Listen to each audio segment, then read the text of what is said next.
ang secret mag-jowers na ito na dati ay gumogora pa ng super layong places to have romance time.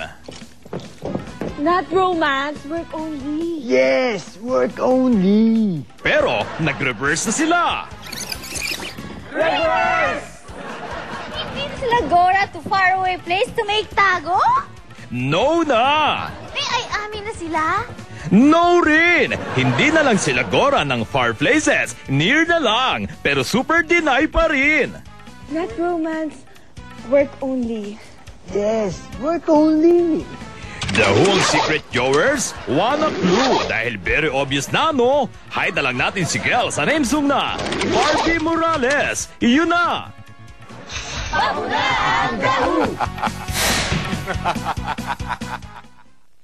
Walang dapat palampasin sa 13th anniversary special ng nag-iisang showbiz authority. Ama ng anak ni Alicia Mayer. Ilalantad na nga ba ng sexy actress? Abangan! Oo, basta may ama yung anak ko. Private person lang siya. Iwamoto, may problema nga ba sa kanyang amang nakapiit? Kaya't naunsiyami ang pagbabalik sa Japan? Abangan, Iwamoto Live! Exclusive, Benji Paras, handa nang ipakilala ang kanyang bagong pag-ibig. Abangan! Nagkaroon lang kami ng wedding sa house nila. Kay Ate Lisel, well, pagdasal na lang natin.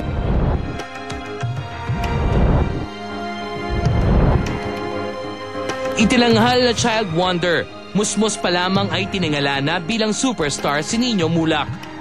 With fame came money, lots of it. Pero itinadhana nga ba ang balitang umano'y lugmok na si Onin?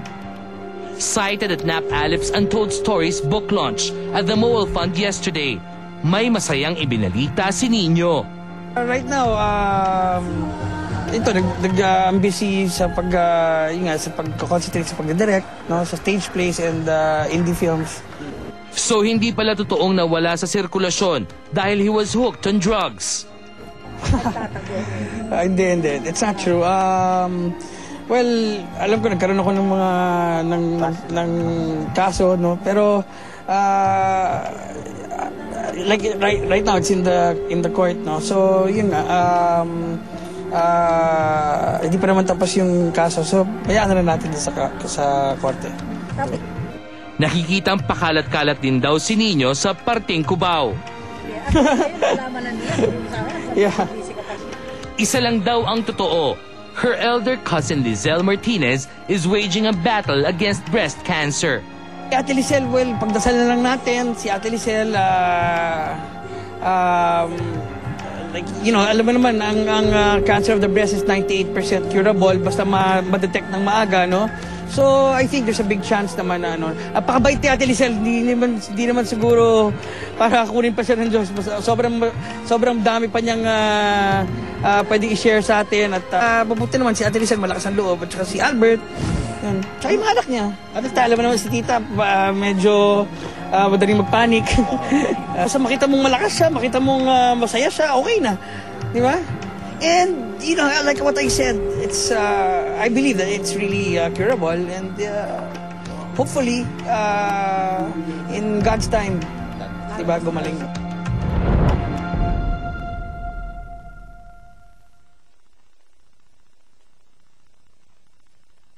Hindi ko alam kung paano mo masasabing naloko kami or hindi. Kung pwede nga lang, di na lang dumaan sa korte, diba? Siyempre, mas okay yun. Noong nakaraang Martes, October 21, sinadya ni na Aubrey Miles, Maui Taylor at kolumnistang si Aster Amoyo, si Vice President Noli De Castro, ang head ng Housing and Land Regulatory Board, upang maghain ng reklamo laban kay Mrs. Rose Falmignano. Ito ay hinggil sa properties na na-acquire nila mula sa talent manager at movie producer. Sa ang agreement lang namin is yung i-endorse namin yung Rosemont nga, ang babayad na sa amin, yung bahay, isa sa bahay doon. And then, ang kapalit noon, gagawa kami ng mga VTRs, i-endorse namin sa radio, billboards, isang movie. So, yun yung inaasahan namin. So, hindi ko alam kung paano mo masasabing naloko kami or hindi. Hindi ko pa masasabi. Nagulat daw sina Aubrey, Maui at Aster nang makatanggap sila ng notice mula sa Pag-ibig Fund. May pagkakautang di umano sila sa nasabing ahensya na matagal nang hindi nababayaran. September ko natanggap yung final notice na sinado kukunin yung bahay ko. Kasi ang nangyari sa amin, we didn't know that we were actually signing for a loan sa Pag-ibig. That's why ngayon, nagulat kami kung bakit may utang kami sa Pag-ibig lumalabas when hindi naman kami talaga nangungutang. And katulad nga nung sinabi ni Vice President, ginawa lang kaming members for this one. Ito, nagamit yung housing loan privilege ko na hindi pa ako ang gumamit. Kumbaga yung pera, I don't have the property, wala sa akin yung, kumbaga hindi fair. Ako yung nagkautang, ako nagkaroon ng bad record sa Pag-ibig, ang nakinabang siya, ang Rosemont. Kami naman hindi judge dito. Sina Aster, lumapit sa amin, nakita namin problema, tinuturoan namin sila na anong gagawin. Especially yung isang agency ko ay nag-file din sila ng complaint sa HLURB. So hindi natin dinajudge si Mrs. Flamiñano. Hindi natin alam kung talaga may kasalanan siya o wala. Isang araw matapos pumunta ni Maui, Aubrey at Aster sa tanggapan ni Vice President Noli de Castro. Isang presko naman ang ipinatawag ni Mrs. Rose Flamiñano para sagutin ang mga akusasyon sa kanya ng tatlo. So paano lulukuhin siya ni Mrs. Flamiñano? Mabuti sana kung si Mrs. Flamiñano nagpautang sa kanya. Eh doon sila umutang eh. At ang dinig ko sa Pag-ibig. Eh ang Pag-ibig, ahensya ng gobyerno yan. Pwede ba silang lukuhin ng Pag-ibig? Sila nagbibintang. Sila umaakusa.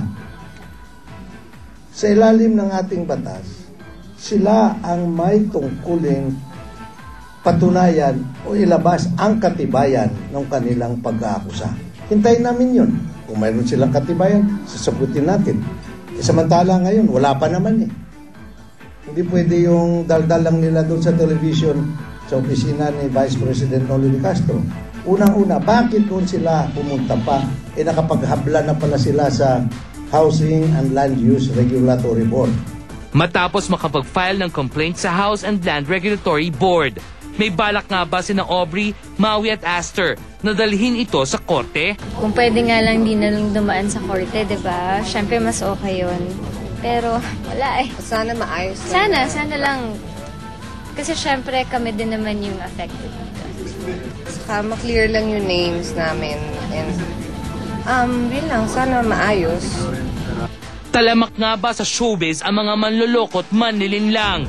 Exclusive, Jeneline Mercado, ninakawan di umano ng tauhan ni Becky Aguila. Ang panig ng tauhan at kanyang mga revelasyon, ilalabas na, abangan!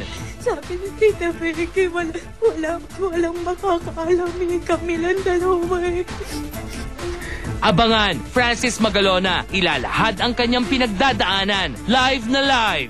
Exclusive, Ellie Buendia, magsasalita na tungkol sa kanyang kalagayan at sa di umano'y paghihiwalay nila ng kanyang partner na si Rian Ventura. Abangan! 100%.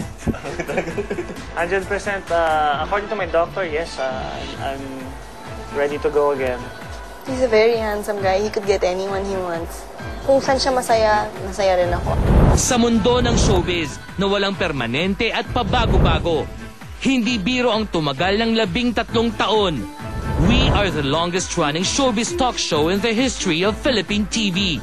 Kaya ang litanya namin sa inyo, buong tapang haharapin, taon pa ang bibilangin, walang takot sasabihin.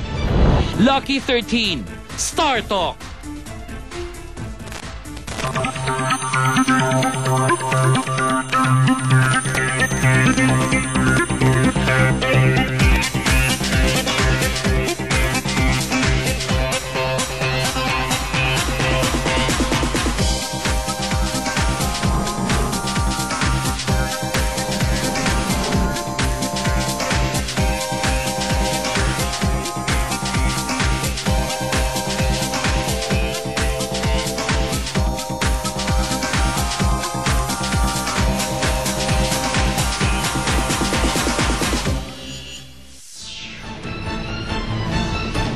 Get the latest show. Pero habang tumatagal, lalo ko nami-miss si Rudy. Si Papa, kumbaga literal na kasama ko pa rin dito sa Earth.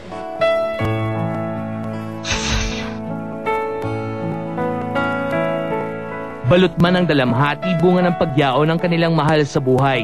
Sinisikap ni Lorna Tolentino, may bahay ni Rudy Fernandez at anak nitong si Mark Anthony Fernandez na harapin ang bawat araw ng may galak sa puso.